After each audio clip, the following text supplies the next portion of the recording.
Did you ever just walk up to a public event and think, damn, I wish I could complete this easier? And did you ever just think, damn, I wish it wasn't RNG to turn the event heroic? Well, we've got the solution for you. For a small bi-weekly subscription fee of $17.95, we will turn your public events heroic for you. Skip the RNG chance of the event turning heroic and you will be showered in Umbral engrams for days. Check out this Guardian's review of our RNG busting service. I always used to struggle getting a team to listen to me that turning events heroic was RNG and not mechanic based. However, they just used to laugh and boot me from the team. But not anymore, thanks to GLS. I'm soloing all heroic events without the threat of RNG. Sign up today without delay. Guardian Loadout Services. We will service you inside and out. Think of it as training, Guardian. You can only get stronger from this.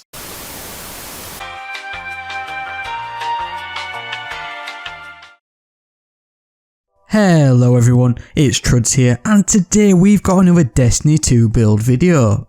Now, since the season started only the other day, there's been so much going on with the new seasonal bounty grind, dungeon and story, it's been tough to try focus on builds. But focus on builds we did, and there's a few straight out of the gate which are peeking their heads above the water more than others. Fortunately, there is a bug in the game which allows us to access all of the new Season of Arrivals mods by utilising armour from the previous season of the Worthy. Now, this will be getting patched in the next hotfix in the week of the 15th of June, so you'll have to earn these new mods as either rank up rewards or as the daily offering from the Prismatic Recaster.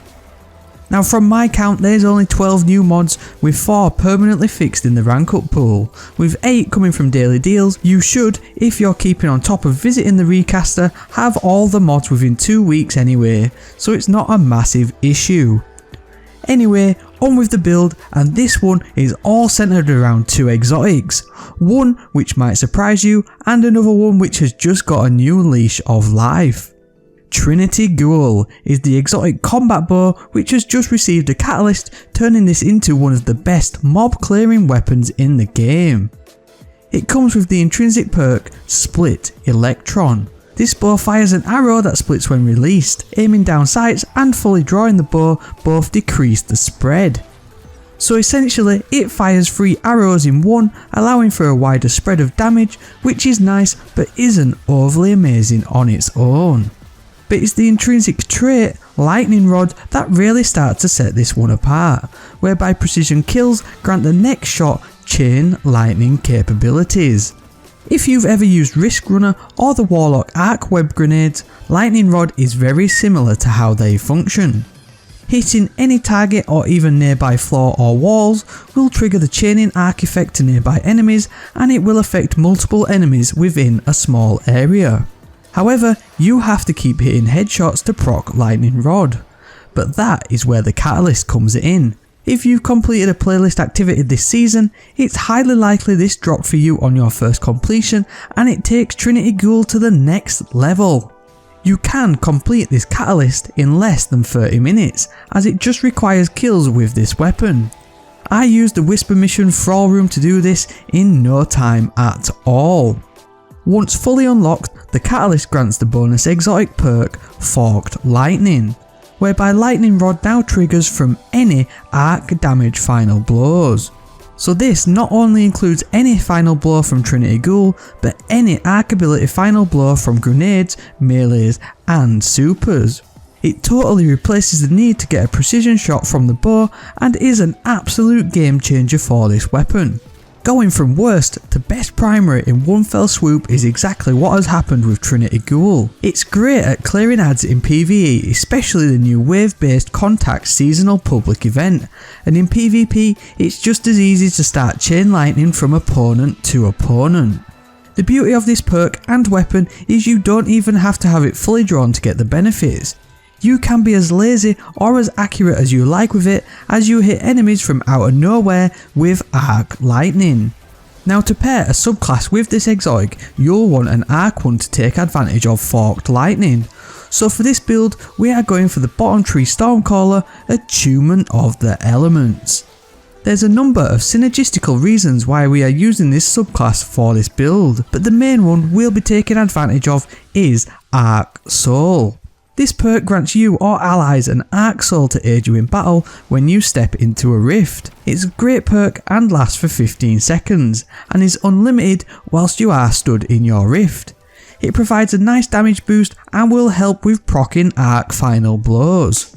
Electrostatic Surge will also allow for your rifts to last longer, and they charge faster when allies are nearby, therefore decreasing the cooldown of your Arc Soul ability. The Rising Storm melee will also recharge your ability energy too, and lastly Landfall will fire a bolt of lightning into the ground, creating a devastating shockwave under you. All of this just builds into the chance of getting an arc final blow to allow you to benefit from Trinity Ghoul's now awesome Catalyst. Now the mods we are using for this build are all centered around the Charge with Light mechanic, but first let's look at the next exotic piece in this crazy arc build. It's 100% one you don't expect and one you probably even forgot existed. But continuing with the left field options in my builds, we've got the Warlock's exotic chest piece, Vesper of Radius. Now you might think this is a strange choice, but its intrinsic exotic perk will actually add further arc final blow capabilities. Planetary Torrent causes rifts to release an arc shockwave when cast. Rift energy also recharges faster when you are surrounded by enemies. But any final blow from Planetary Torrent will count as arc final blows for triggering Trinity Ghoul's Lightning Rod. So if you're in a sticky situation surrounded by enemies, pop the Rift, which will now have recharge quicker too, and you'll clear out any low tier and low health enemies with ease. Combine this with a healing rift and it should get you out of the tightest of tight situations. Honestly, this is a fun little setup, but we're not done there. As you know by now, here on the channel we turn the builds all the way up.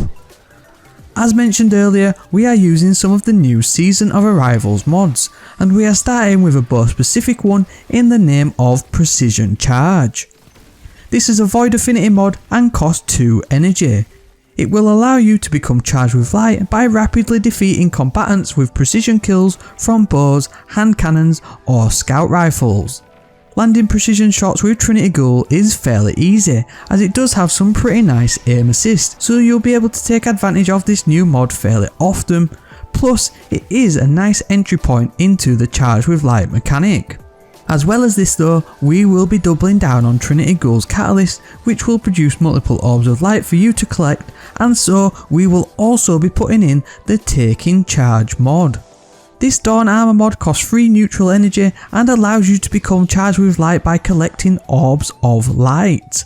It is a fairly standard mod in any charge with light build, and like I said before, it offers an easy entry point into this one.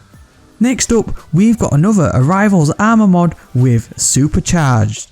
This mod costs 5 solar energy and allows you to obtain 2 additional stacks of Charged with Light. This will bump up the basic stack of a 2x Charged with Light to a 4x Charged with Light, and allows us to take advantage of the Charged with Light mechanic for even longer. Now there's 2 choices for our last mod, and it all depends on whether you prefer outright damage or increased survivability. For me, it's always outright damage, because playing as a Warlock, I find survivability comes fairly naturally, especially when you've got a healing rift to clutch on every now and then. So my final mod pick is High Energy Fire. It costs 4 neutral energy and it gives a bonus to weapon damage whilst charged with light. Each defeated combatant consumes 1 stack of Charged with Light. Honestly, this is one of my favourite Charged with Light mods, and I use it very often in PvE and the Crucible, as it is just so versatile. Especially with Orbs of Light being plentiful thanks to Masterwork weapons and supers, you'll find your Charged with Light often enough to take advantage of this increase to weapon damage output. And given the new non-damage buff weapon perks introduced this season, it is definitely a viable option. However, if you want a bit more survivability, which granted you will probably want especially in the contact event until you are up to level with the power delta, then you may want to consider Protective Light. This Void Affinity mod costs 2 energy and will grant you a significant bump to damage resistance when your shields are destroyed when you are charged with light. This effect will consume all stacks of Charged with Light. The more stacks consumed though, the longer this damage resistance lasts, but it does come with a negative of -10 to your strength stat, which isn't overly concerning to be honest. Honestly, it's another underrated perk and it will turn you into somewhat of a tank, especially if it procs when you have 4 stacks of Charged with Light consumed, so if you're struggling to level up, then this is the mod for you. There is some crazy mad synergy within this build.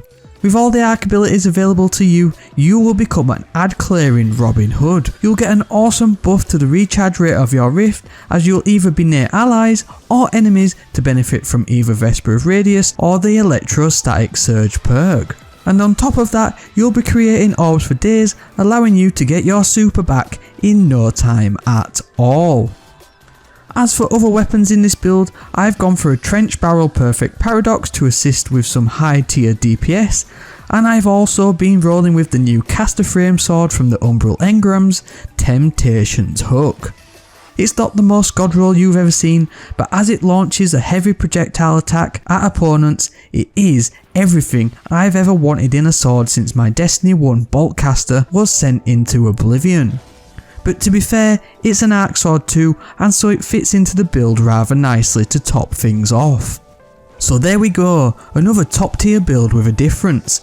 This one will set you up nicely to tackle some of the tougher endgame content this season, and although it doesn't have any champion mods directly tied to it, you can mix and match your kinetic weapon to cover this off if you need to.